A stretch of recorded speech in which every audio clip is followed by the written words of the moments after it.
The third Democratic debate is set to take place on September 12, 2019 in Houston, Texas, hosted by ABC and Univision. This will be the first time that all of the qualifying candidates will face off on a single night, as just 10 have made the cut.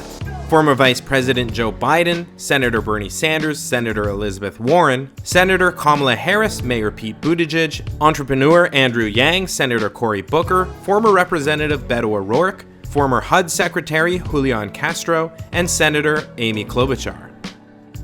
The most conspicuous absence from this list is Tulsi Gabbard, the peace-focused progressive candidate from Hawaii, who is currently polling above both Castro and Klobuchar in the current RCP Polls aggregations, and who was the most Googled candidate on the nights of both of her previous debate performances, the only candidate in the field to have that distinction. Tom Steyer, who's been running a last-minute self-funded campaign, and Marianne Williamson, the progressive self-help guru, have also been cut for not meeting the polling thresholds despite securing the necessary number of donors. But the real question on everyone's mind seems to be, where is Tulsi Gabbard?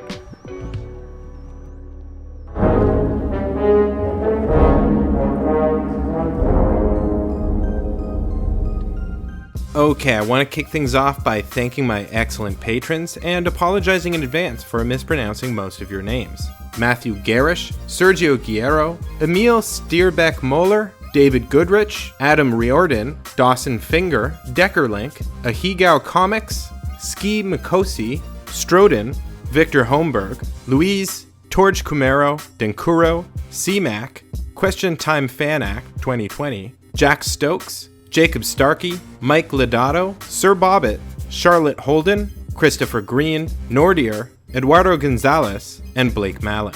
This support does really help to keep me going. I do unfortunately get a lot of videos claimed or demonetized. Just last week, my video about Joe Walsh got set to limited or no ads. Not actually all that surprising given the nature of the man's tweets. If you want to help support this channel, head on over to patreon.com/questiontime. These are ongoing monthly contributions, so I do ask that if you decide to donate, sign up for an amount that you can pretty much just forget about. If that's $2, I appreciate your generosity. If that's $5, I appreciate your generosity. If it's $50, I appreciate your generosity and congratulate you on having your life together. And now, back to your regularly scheduled programming. Tulsi Gabbard has been a highlight in the first two Democratic debates. During her appearances, she became the most Googled candidate, in part one assumes because of her ability to create exciting debate moments. In the first debate, she confronted Tim Ryan regarding his position favoring maintaining a presence in Afghanistan and called him out when he seemed to suggest that the Taliban flew planes into our buildings. During the second debate, Gabbard set her sights on Kamala Harris, confronting her multiple times throughout the debate, most memorably when she laid out a laundry list of complaints about Harris's record as a prosecutor. While Harris had surged in the polls following the first debate, she had been losing ground leading up to Gabbard's attack. The day of the debate, Harris was down to 11% in the RCP polling averages. 1 week later, she was down to 8% and lost another point over the rest of the month of August. Gabbard herself gained ground, rising from an RCP average of 0.8% to 1.4% throughout the month of August. Despite these accomplishments, Gabbard failed to qualify for the debates, based on the DNC's rules. She made the fundraising threshold, which required candidates to receive a minimum of 130,000 unique donors and at least 400 in at least 20 US states. She failed to qualify based on the polling threshold, which is a little more complicated. Here's how the DNC broke down the polling rules in their May 29th press release. Candidates must receive 2% or more support in at least 4 polls, which may be national polls or polls in Iowa, New Hampshire, South Carolina, and or Nevada, meeting the following criteria, qualifying poll criteria. Each poll must be sponsored by an approved organization, which presently includes the following: Associated Press, ABC News, CBS News, CNN, Des Moines Register, Fox News, Monmouth University, NBC News, New York Times, National Public Radio, Quinnipiac University, University of New Hampshire, Wall Street Journal, USA Today, Washington Post, and Winthrop University. Any candidates for qualifying polls must be conducted by different organizations, or if by the same organization, must be in different geographical areas. The DNC and its media partners reserve the right to add a Nevada-specific poll sponsor to this list in the near future. For the September debate, each poll must be publicly released between June 28, 2019 and August 28, 2019. Deadlines for qualifying polls ahead of the October debate will be released in the future. Each poll's candidate support question must be conducted by reading or presenting a list of Democratic presidential primary candidates to respondents. Poll questions using open-ended or unaided questions to gauge presidential primary support will not count. Each polling result must be the top-line number listed in the original public release from the approved sponsor's organization institution, whether or not it is a rounded or weighted number. As the deadline for the polling threshold approached, it became increasingly clear that Tulsi Gabbard may not make the threshold despite her increasing popularity by other measures. In an August 23rd press release, the Gabbard campaign called on the DNC to revise their list and provide transparency regarding the criteria for selecting the organizations they deemed certified. The press release also quoted Michael Tracy, who wrote in an RCP article, "Tulsi Gabbard is on the verge of being excluded from the next Democratic presidential debate on the basis of criteria that appear increasingly absurd." In that article, called "Gabbard Victimized by DNC's Dubious Debate Criteria," Tracy also explained, Gabbard has polled at 2% or more in 2 polls sponsored by the 2 largest newspapers in 2 early primary states. But the DNC, through its mysteriously incoherent selection process, has determined that these surveys do not count toward her debate eligibility. Without these exclusions, Gabbard would have already qualified. Tracy concluded that article recommending that the DNC reconsider its process, citing its own statement. Given the fluid nature of the presidential nominating process, the DNC will continuously assess the state of the race and make adjustments to this process as appropriate. The DNC has refused these calls to reevaluate the process and has yet to clarify how they selected their list of 16 worthy polling organizations. But it's difficult to imagine how they might justify their selections. Their list of certified pollsters includes some of the best in the business, but there are some rather glaring omissions. I am sure that many consider Fox News and USA Today to be towering monoliths of journalism. But what about the Boston Globe or The Economist, which frequently produce reputable polls? I trust that the University of New Hampshire produces great polls, but why didn't Suffolk University make the list, or Emerson College? Or what about Harvard? Maybe this is just my opinion, but I consider Harvard to be a pretty good school. Gabbard's campaign released a list of 24 polls where the candidate achieved 2% or higher, either nationally or in these early primary states. The list included a poll from Emerson, one from Harvard-Harris, and 3 more from Harris-Axe. There were 6 polls from Economist YouGov and another from Suffolk and the Boston Globe. In a rather asinine article in Vox, an outlet I once really enjoyed but grow increasingly irritated with as time goes on, some person named Aaron Rupert argues, "It may sound odd that the DNC will accept results from some organizations and not others, but the organization had to draw the line somewhere rather than accept any shady random poll." Fair enough. It's true the committee has not gone into great detail about how they came up with this specific list of approved organizations, but they are generally among the most well-regarded pollsters using traditional methods. By the time Aaron Rupert had written this, Gabbard's campaign had already pointed out that many of the polls that went uncertified by the DNC are given better accuracy ratings on 538 than DNC-approved polls. NPR, for example, gets a B- rating, while Suffolk and Emerson polls, where Gabbard earned 3% support, are rated B+. Absurdly, again from Gabbard's campaign, the DNC also certifies a poll taken by SurveyMonkey, which received a D- accuracy rating just because the pollster was commissioned by NBC, which is a DNC-approved sponsor.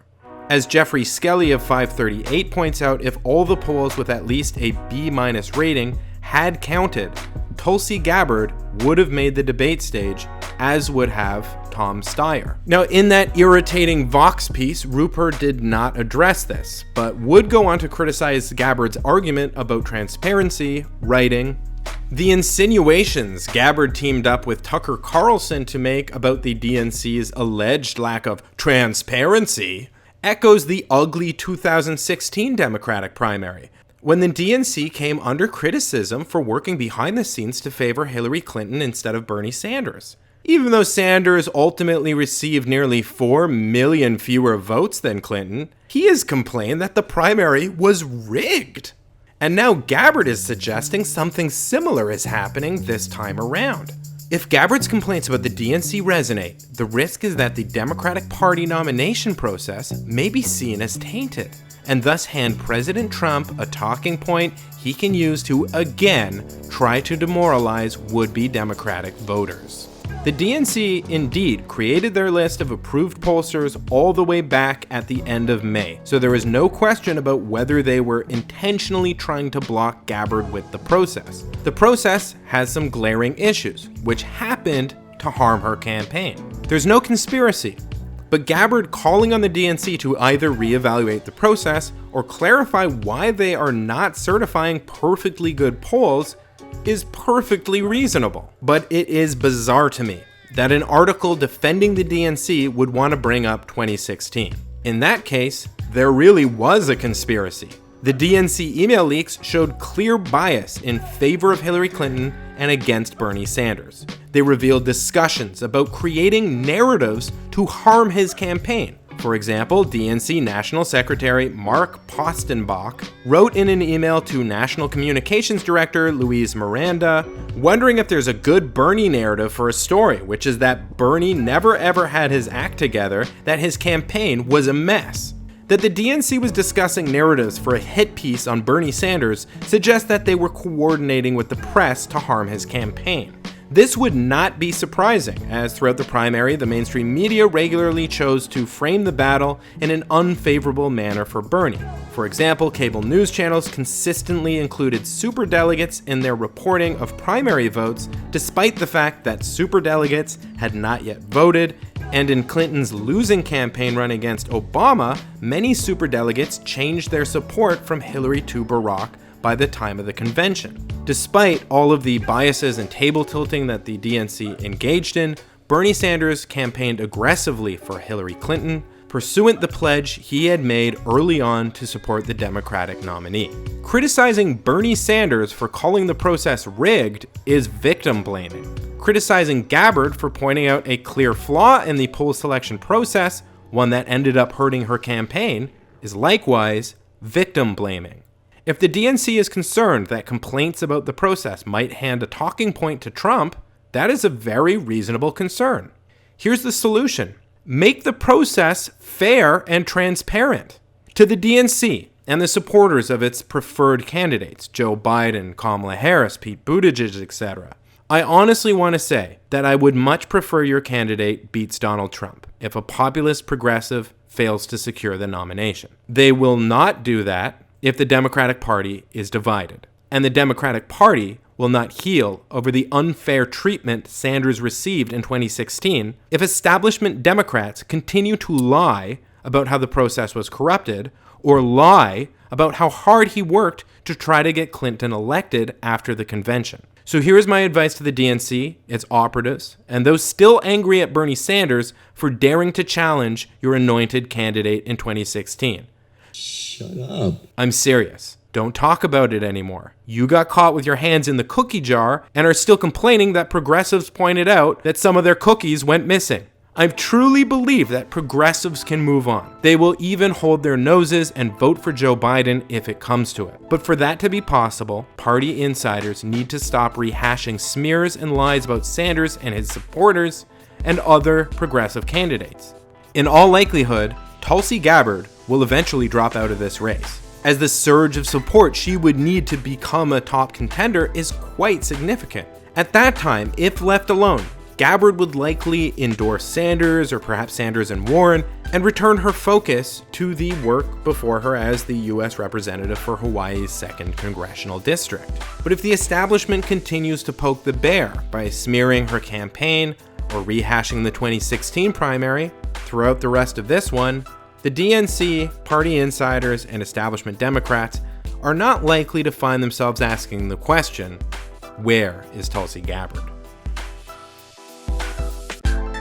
When you see that lack of transparency, it creates, a lack of faith and trust in the process. And I think this also points to a bigger issue and challenge that goes beyond the DNC and party politics, is the government itself. Right.